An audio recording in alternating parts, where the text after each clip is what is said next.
Due to its location on the mid-Atlantic ridge, there is a lot of activity underneath Iceland. Throughout the country, there is a network of groundwater that gets heated up to boiling temperatures. The ground is actually warm. That energy is a valuable resource that can be used in a number of different ways.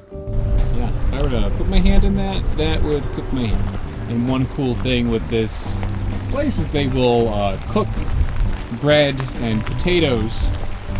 And this looks like it might be somewhere where people are cooking some potatoes.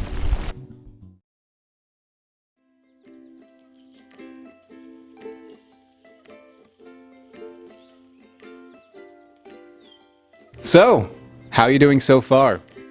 I know that this is a lot of information for a platform that is mostly just videos of people tapping on things.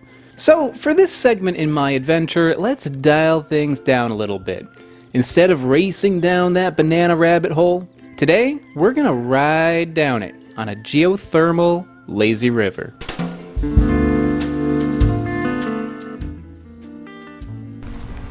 This hot spring here was once used to make cheese. Iceland, much like other volcanic areas around the world, has many natural hot springs. So yeah, let's talk about those for a minute. There are two types of hot springs, wild and developed. Wild hot springs are naturally occurring pools of collected groundwater. Some of these are delightfully warm and can offer a relaxing escape from the cold. Others are incredibly hot and will boil you alive. Don't go in those ones. It's a really cold day, but just like walking by this river, you can feel the heat coming off of it. It's pretty wild. I'm tempted to touch it, be like, how warm is it? But I know that's a bad idea, so I'm not going to.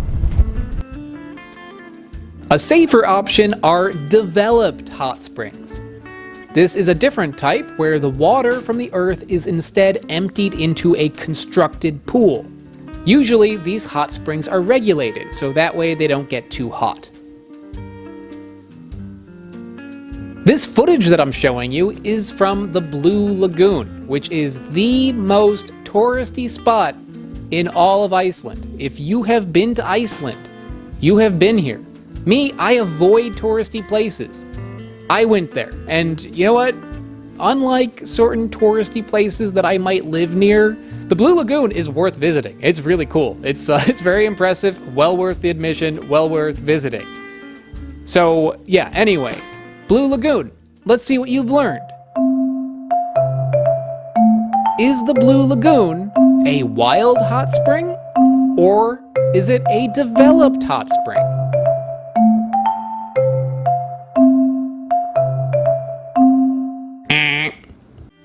It's neither. It is technically a spa. Although a lot of visitors think that the Blue Lagoon is a hot spring, there is something very bizarre about it. So there's the power plant right there. There's a pipe. It goes all the way down. You can see a little bit of the pipe there. It's all the way through, a few kilometers away. And then all the way down into this incredible site right here, the Blue Lagoon. The Blue Lagoon is actually filled with the runoff water from the nearby Svartsengi Geothermal power plant. More on that later, because right now I have some more hot springs to show you. This sign here says that this is either Anna's hot spring or garbage hot spring. This area right here was used as a dump in the 40s, and there was a volcanic eruption nearby, and when that happened, the garbage that was piled up here exploded upwards and shot trash all over the town. And the name Anna is after somebody who lived in the area. I'm guessing that the people in the town didn't like her very much. Obviously this hot spring is not full of water. It normally would be, but a lot of the hot springs in this area are dry right now. I'm not sure what that's about, but this was full of hot water and once was full of garbage.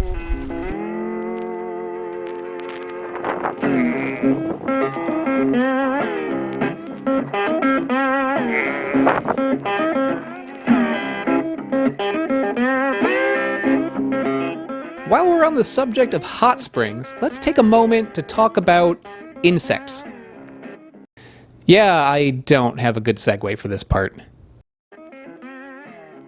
Yes, we don't spray anything, we only use beneficials. We have bees pollinating the flowers for us. It's an artificial hive. It contains a little bit of juice in the bottom, which is the sugar juice, which maintains the hive for some time. But these are being produced in a different country and imported to Iceland. I think they're coming from Belgium. From Belgium, Yeah. okay. So the Belgian bees. Yeah. And they are doing everything to pollinate for me. So we get our vegetables looking like they should. Because there are no bees in But Iceland. there are bees in Iceland. There are? Yeah. But we need these guys all around, all year round. I And see. we don't want them to go outside as well. So we can, by having the hive here, they always come back. We need to be sure they cannot do anything to our environment, Yep. to change anything. And what I removed is like a Wi-Fi opening. Saving a lot of high time. tech. Well, saving the the amount of time I need to come here and Yeah. open and close the hive, it just happens automatically. The fact that this opens by a Wi-Fi controlled device is a beautiful combination of natural and technology right there. Absolutely. That's great. Yeah. Due to its location, Iceland doesn't have as many pests as other countries. Because of that, many farmers here use natural methods instead of pesticides. Will cost at the university probably a couple thousand to 40,000 to import a box of these. And we don't want to spray anything to kill them because they maintain our balance.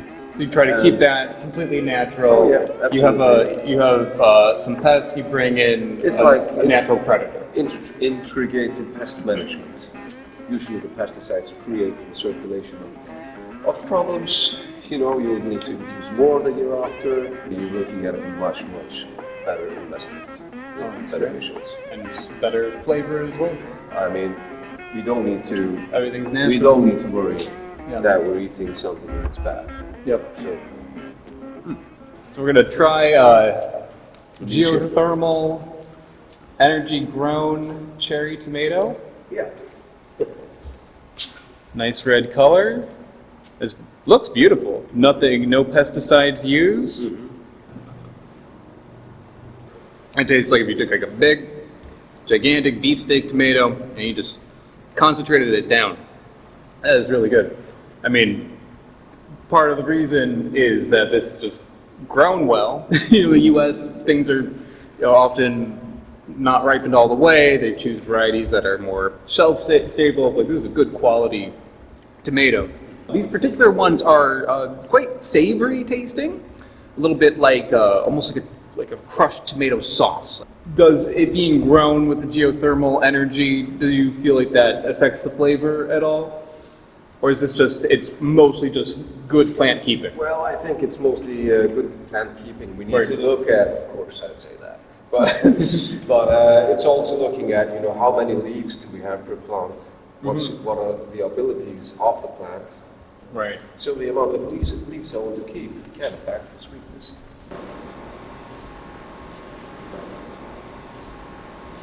I recommend to try these. It has like this small pineapple aftertaste.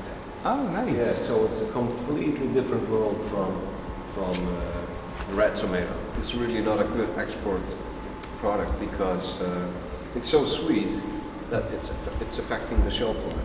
I see. Yeah, It so breaks this down a is little faster. Yeah, so this is something that needs to be produced locally. Sure. But strong in flavor. It's very sweet for a tomato. Maybe like a 5. It's tart too. A lot of times when you see tomatoes, orange tomatoes are lower acid than red tomatoes, and the lighter in color, the less acid they are. These actually have a decent amount of acid to them. There's like a nice little tart pop to them. I'd say it's actually a little bit more tart than the other ones. It's a little sweeter, a little tartar, more towards a fruit flavor than a savory taste. I was told that it tends to have a little bit of a pineapple taste to it, and yeah, I could see that, like a little bit of a little tropical zing in the background, maybe. It's good, really, really good. You can tell it's been grown properly, ripened properly, and it's got a nice, strong flavor to it. Not bad. So, there you go. Belgian bees, tomatoes, garbage shooting hot springs. Very relaxing. And these things do tie into the bigger picture of how bananas are grown in Iceland. But now let's pick up the pace a little bit. Next up, we're going big.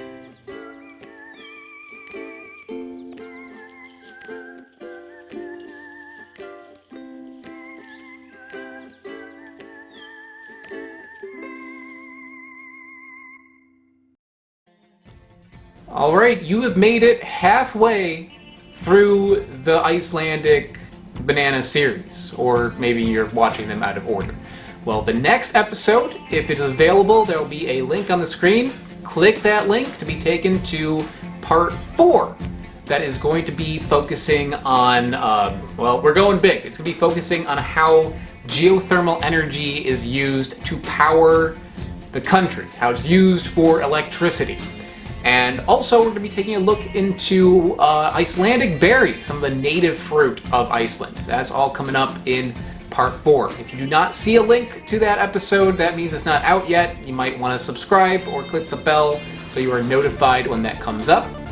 Also, check out the link in the description below to go to my Patreon page, because on Patreon there's going to be a bunch of bonus content about this series. I shot a lot of stuff. I'm going to be giving a lot of outtakes, some behind-the-scenes footage, commentary. There's going to be a lot, so click that link in the description below. Also, I'll put links to the Agricultural University of Iceland's website, as well as other sources that I used to make this episode.